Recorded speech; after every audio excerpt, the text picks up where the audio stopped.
Les spectateurs, internautes bien-aimés, nous vous disons bonjour. Aujourd'hui, nous sommes à notre 10e numéro de votre série d'émissions intitulée Connaître Dieu. Le Seigneur aujourd'hui nous a mis à cœur de parler d'un seul verset. Nous allons vous consoler avec un seul verset qui se trouve dans un livre de Genèse, au 24e verset. Il dit ceci.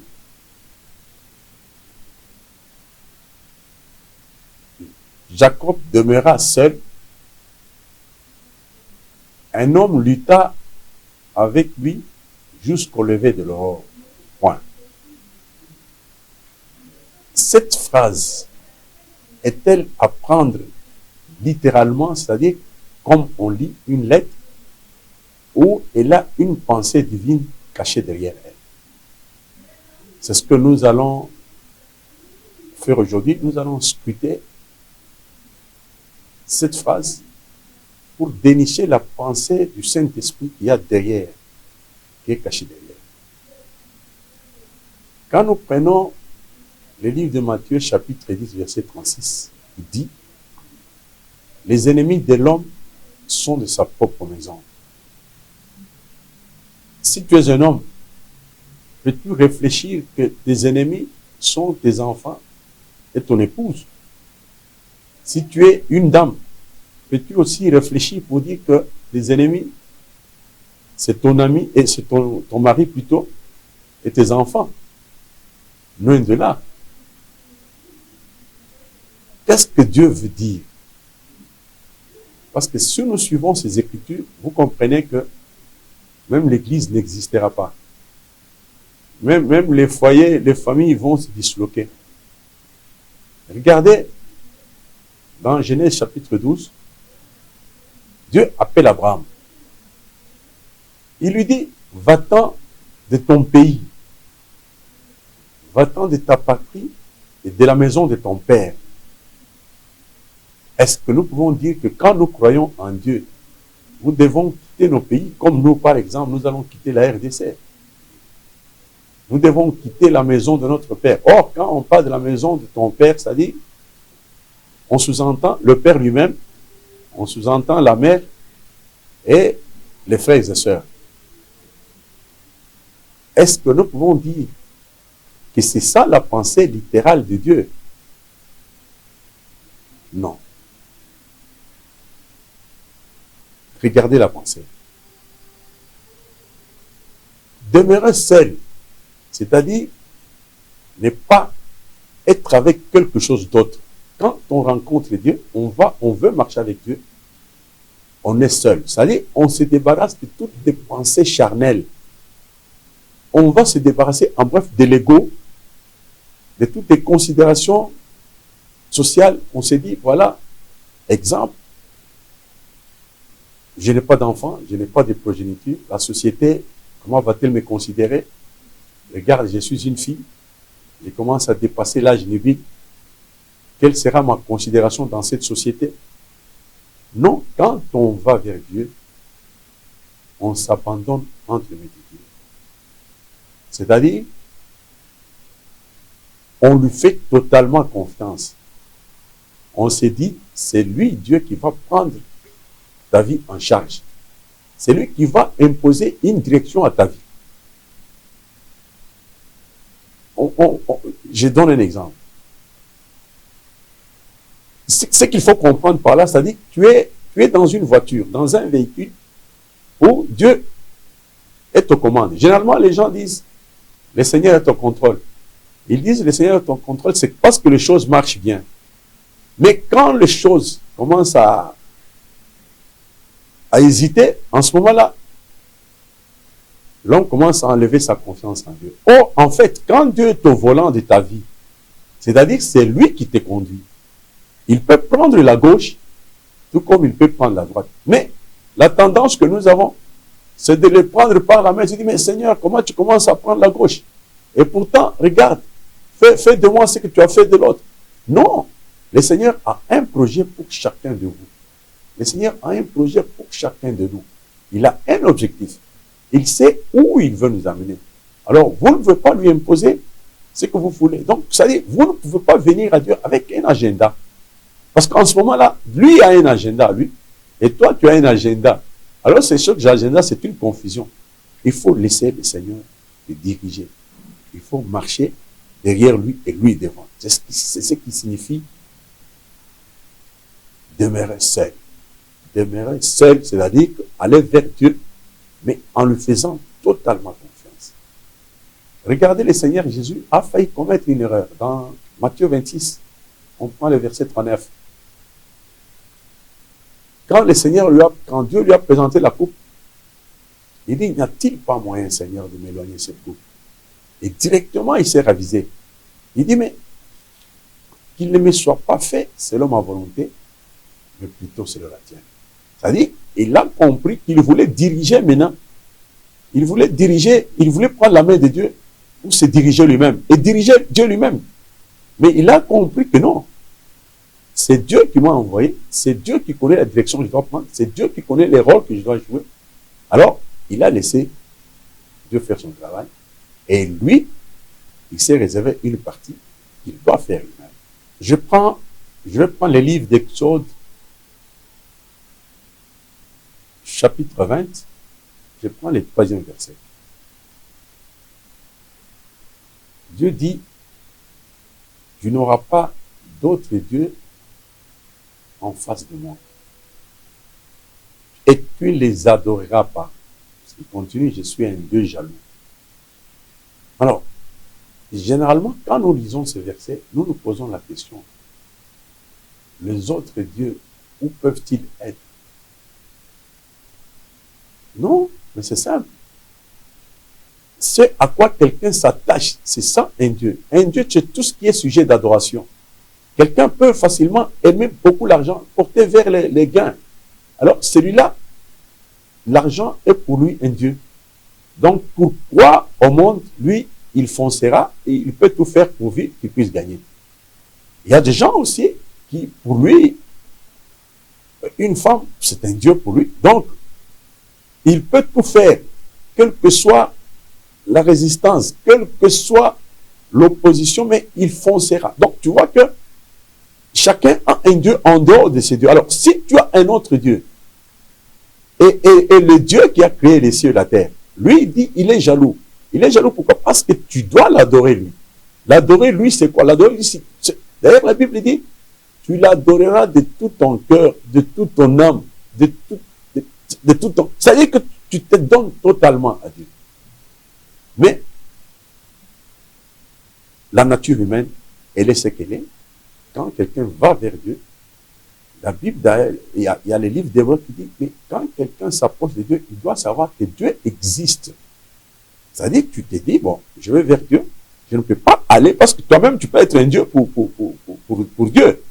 Tu peux être un Dieu, c'est-à-dire que quand tu cherches à lui imposer un comportement, quand tu cherches à lui imposer une direction, c'est-à-dire que tu es un autre Dieu. Alors, il y a un autre Dieu en présence de l'autre. Non, ça ne doit pas être comme ça.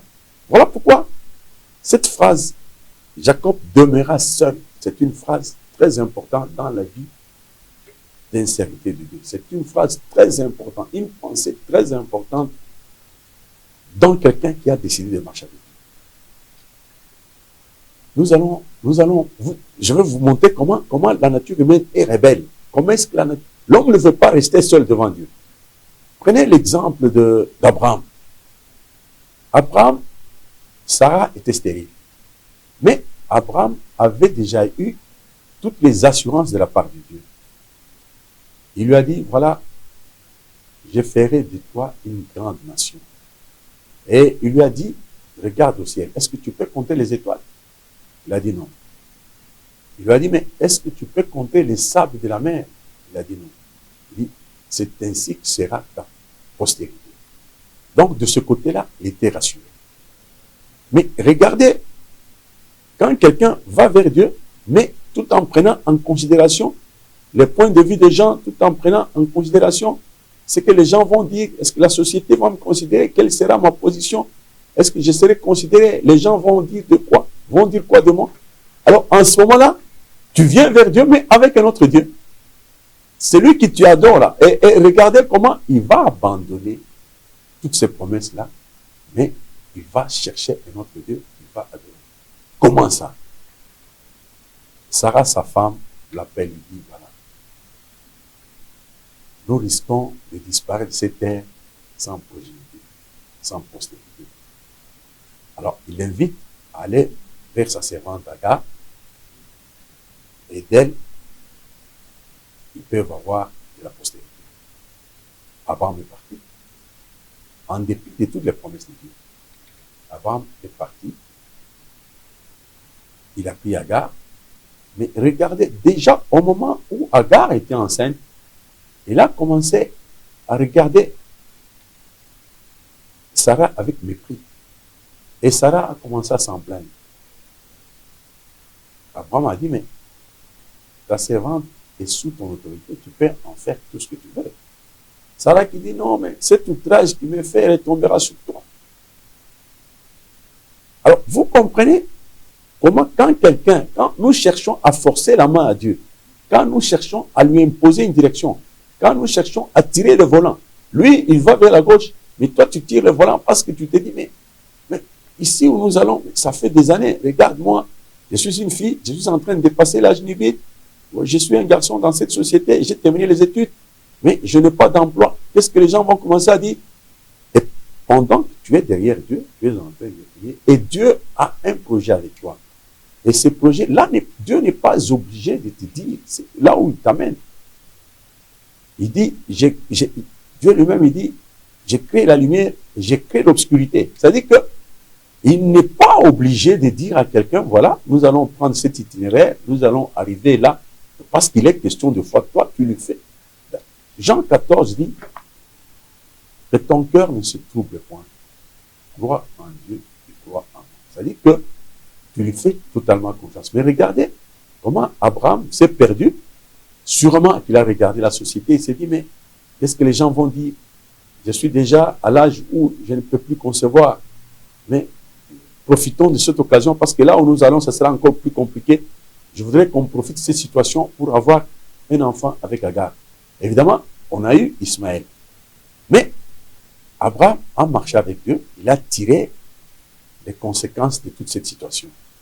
Regardez comment, quand nous prenons le livre de Genèse, chapitre 22, là c'est très intéressant. Vous voyez maintenant, le Seigneur lui dit, parce qu'après Ismaël, la promesse de Dieu était là.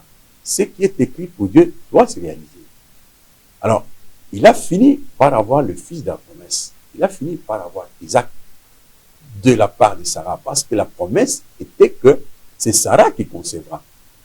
Alors, effectivement, cette parole a été réalisée. Isaac existe, il grandit, à un certain âge. Dieu lui dit, offre-moi ton fils, celui que tu aimes beaucoup, ce fils unique là. Tu vas me l'offrir en holocauste. Regardez comment Abraham, c'était un homme intelligent. Regarde comment, après avoir tiré conséquence de tout ce qu'il y a eu, Abraham s'est dit, non, cette fois-là, je ne commettrai pas d'erreur. Je vais aller seul vers Dieu. Je vais rester seul. Je vais demeurer seul. Qu'est-ce qu'il fait? Il prend son âne, il prend ses deux serviteurs, on dit qu'il a cherché du bois, il a pris son couteau, il a pris son fils Isaac, il l'a mis sur l'âne et ils se sont mis en route. La distance était de 3 jours de marche. Le premier jour, le deuxième jour, le troisième jour, il a aperçu les lieux de loin. Regarde comment il fait. Il arrête l'âne, il descend avec le fils, il prend le couteau et du bois, il dit au serviteur, vous restez ici avec l'âne. Moi et les jeunes hommes, nous allons, après avoir adoré, nous reviendrons vers vous. Les deux serviteurs se voient. Les deux serviteurs c'est cette intelligence humaine et cette sagesse humaine qui accompagne la volonté divine. C'est-à-dire, vous savez que tu peux avoir la parole de Dieu, tu peux avoir une connaissance, mais il faut que l'intelligence humaine et la sagesse humaine puissent encadrer cette connaissance. Parce qu'autrement, c'est comme on dit, dans le sens vulgaire, dans le sens populaire, on dit science sans conscience, c'est une ruine de l'âme. C'est-à-dire qu'il faut que la volonté de Dieu soit encadrée par l'intelligence et la sagesse humaine. Donc, les deux serviteurs constituent l'intelligence humaine et la sagesse humaine. Et l'âme, c'est quoi? L'âme, c'est cette gloire, cette personnalité de l'homme, c'est l'ego. Alors, qu'est-ce qu'il fait? Il dit, mais vous restez ici. Et l'âme reste ici. Donc, il part sans lui, si vous me permettez cette façon de parler. Il part sans lui. Donc, je voudrais vous montrer la profondeur de l'abnégation qu'il y avait dans Abraham. Après avoir tiré les leçons de ce qu'il y a eu, il a laissé les serviteurs. Il a laissé l'âme. Parce que tu sais, à un moment donné, l'intelligence humaine, comme je l'ai dit, et la sagesse humaine, ce sont des facteurs qui encadrent la volonté divine. Mais à un moment donné, quand Dieu commence à prendre la gauche, c'est cette même intelligence, cette même sagesse qui vont dire, non mais écoute, tu ne trouves pas que tu commences à... C'est Dieu ici que tu as cru. Est-ce que vraiment tu crois?